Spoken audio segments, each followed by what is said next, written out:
د عوامي نېشنل پارټۍ مرکزي رهنما ایمل ولی خان یو پریس کانفرنس کړی دی په کوم کې چې هغوی ډېرې زیاتې خطرناکې خبرې کړې دي.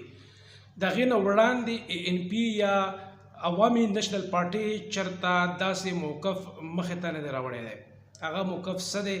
موقف دا دی چې که چېرې د کوم بیلونه د معدنیاتو او د منرس په حوالې سره دا واپس وانخیستل شول، نو ANP او ټول پښتانه به د پاکستان نه د ازادۍ غوښتنه کوي، یا به خپل حق ورکوي پاکستان ورله، او که پاکستان خپل حق نه ورکوي نو بیا به پښتانه د پاکستان نه د ازادۍ غوښتنه کوي. دا خبره چرته وړاندې مخې ته نه ده راغلې.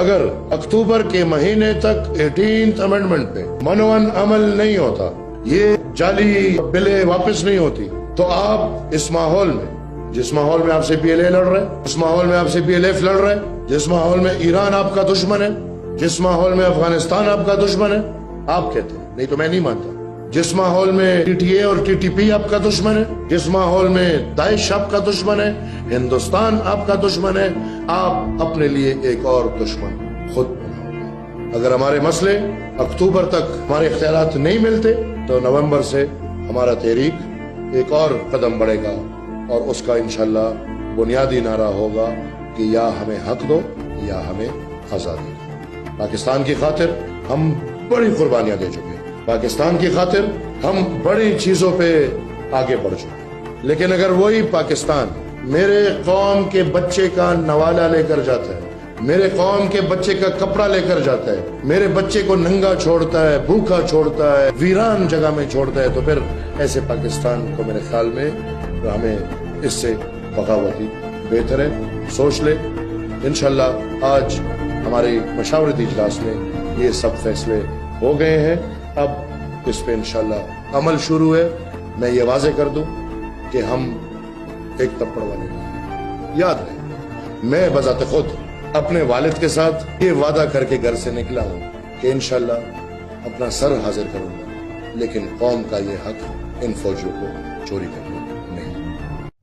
او دغه سټیټمنټ نه بعد د پاکستان چې کوم ادارې دي هغوی دپاره ډېره زیاته د سوچ او فکر خبره ده چې خبره دې ته څنګه راورسېدله چې پښتانه اوس په دې باندې مجبور دي چې هغه د ازادۍ خبره وکړي. بل ایمل ولی خان ورته دا هم ویلي دي چې ستاسو هر طرف ته دښمن دی. تاسو وایئ چې افغانستان زموږ دښمن دی، ایران زموږ دښمن دی، هندوستان زموږ دښمن دی، او بیا په ملک دننه TTP یعنی تحریک طالبان پاکستان موجود دی، BLF موجود دی، او دغه شان داعش موجود دی. نو وی چې دغه دښمنان خو ستاسو ارلډي شته دی، موجود دي، تاسو ورسره لګیا یئ، خو که چېرې تاسو د پښتنو حقونه ور نه کړل نو بیا به یو بل دښمن هم ځان دپاره وګورئ، کوم به چې پښتون وي. دا د ایمل ولی خان وینا ده. دا آیا سیاسي یو سټیټمنټ دی او که نه په دې کې څه حقیقت شته دی؟ که چېرې موږ وګورو چې کومې پښتنې علاقې دي په هغې کې ډېر زیات معدنیات او ډېر زیات ذخایر او وسایل موجود دي، خو انټرنیشنل چې کوم لابي ده هغه نه غواړي چې دغه معدنیات راوځي او دلته چې کوم دی د خلکو ژوند ښه شي، یا په هغې کې چې کوم امریکایي راوباسي نو چین یې نه پرېږدي، که چین یې راوباسي نو دغه معدنیات امریکا نه پرېږدي. په دې وجه باندې د پښتنو په علاقو کې د ډېرې مودې راهیسې دغه جنګ روان دی. او ایمل ولی خان څو ځلې مخکې هم دا خبره په خپلو تقریرونو کې کړې ده، وی چې چېرته وسایل دي هلته چې کوم دی سیکورټي مسایل دي. دا خبره هغوی کړې ده. او چې چېرته سیکورټي مسایل نشته دی نو هلته قدرتي وسایل هم نشته دی. هغوی مثال د هزاره ډویژن ورکړی و. هزاره ډویژن کې وی نه کرومایډ شته دی، نه ګیس راوځي، نه تیل راوځي، نو هلته حالات بالکل نارمل دي.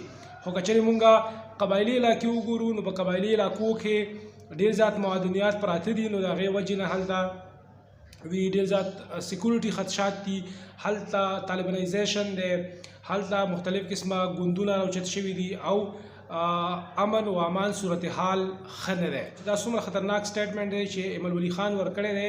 او تاسو ته به پته وي چې دا کم ماین اینډ منرلز بیل پاس کیږي، د دې په باره کې به تاسو ته ووایم چې دا کوم چې ماین اینډ منرلز بیل پاس کیږي په دې باندې ایملولي خان ډېر زیات د غوسې اظهار کړی دی او دومره خطرناک سټیټمنټ یې ورکړی دی. دغه بیل څه دي؟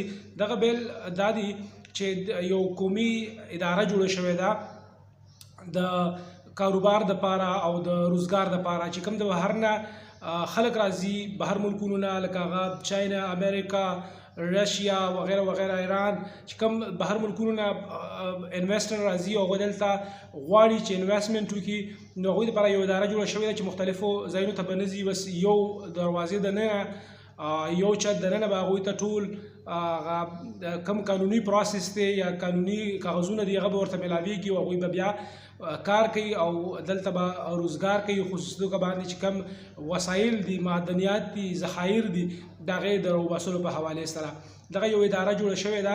نو اوس دغه بیل چې پاس کېږي په دې کې به څه چل وي، دغه اختیارات به چې کوم دی دغه ادارې ته ورکول کېږي دغه بیل پاس کېدو سره، او هغوی به چې کومې کمپنیانې دي هغوی کمپنیانو ته به دوی دغه معدنیات ورسپاري. نو په دې باندې پښتانه چې کوم دي هغه او خاص کر قبایل او د بلوچستان خلک په دې باندې ډېر زیات خفه دي، وایي چې کچرې زموږ نه دغه معدنیات یوړل شول نو بیا به موږ سره پاتې کېږي څه. اوس هم چې په قبایلي علاقو کې یا په بلوچستان ماینز دي په هغې باندې کار روان دي، نو دغه لوکل خلک په هغې کې لګیا دي، روزګار کوي او هغه لوکل خلک په وړه توګه باندې دغه سامانونه راوباسي د ځمکې نه او خرڅوي او د هغوی ژوند پرې روان دی. خو که وګورو چې کوم دا معدنیات راوځي په دې کې هغه ټکنالوژي نه استعمالیږي د کوم په وجه باندې چې په صفا طریقه باندې او په لوی تعداد کې د دې نه معدنیات راوځي، دغه په لوکل طریقه باندې کېږي، نو د هغې سره که 80% موږ ته دغه معدنیات میلو شي نو 40% ورسره ضایع کېږي هم. خو که انټرنیشنل چې کومې کمپنیانې دي هغوی ته دا ورکړل شي نو په هغې کې به هغوی په 100% کې 100% دغه معدنیات راوباسي او د هغې نه به فایده اخلي. خو ورسره دا هم ده چې د دې زیاته فایده به بیا بهر ملکونو ته هم کېږي، ورسره پاکستان ته به هم کېږي. نو په نننۍ ویډیو کې هم دومره، که ژوند وفا وکړه بیا به ستاسو په خدمت کې حاضرېږو. تر هغه وخته پورې د خپل ځان خیال ساتئ. د الله په امان.